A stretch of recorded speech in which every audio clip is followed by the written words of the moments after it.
कल तक हंसी चल रही थी इस घर में, लेकिन आज वही घर रो रहा है। किस्मत ने एक रात में सब उजाड़ दिया। रात को खाना खाकर एक साथ सोया था पूरा परिवार, लेकिन सुबह उठा ही नहीं। माँ बेटे की तो आँख खुली ही नहीं, बेटा बेहोश अवस्था में मिला।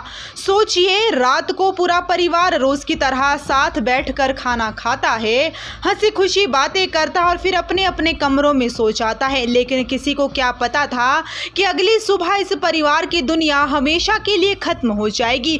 सुबह जब घर का दरवाजा खुला तो अंदर का मंजर देखकर हर किसी के पैरों तले जमीन खिसक गई।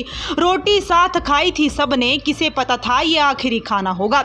सुबह होते ही सब कुछ खत्म हो गया। माँ और बेटी हमेशा के लिए इस दुनिया को अलविदा कह चुकी थी, जबकि मासूम बेटा जिंदगी और मौत के बीच जंग लड़ा रहा था।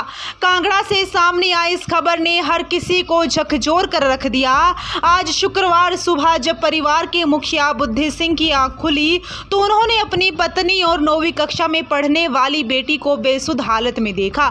उन्होंने दोनों को उठाने की कोशिश की, लेकिन तब तक बहुत देर हो चुकी थी।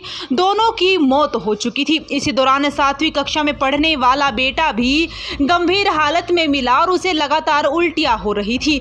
घर वाले उसे तुरंत ज्वाली अस्पताल लेकर पहुंचे, जहां उसकी हालत अब भी नाजुक बनी हुई है।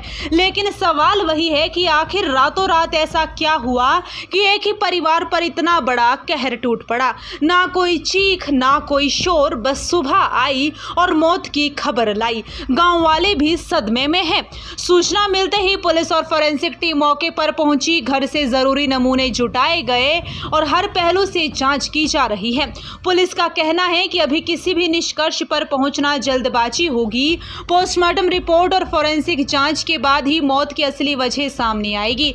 फिलहाल पूरे गांव में मातम पसरा हुआ है। यह घटना सिर्फ एक परिवार का दर्द नहीं, बल्कि कई अनसुलझे सवाल भी छोड़ गई है। आखिर एक ही रात में मां और बेटी की मौत कैसे हुई, बेटे की हालत गंभीर क्यों हुई, इन सभी सवालों के जवाब अब पुलिस जांच और पोस्टमार्टम रिपोर्ट के बाद ही सामने आ पाएंगे।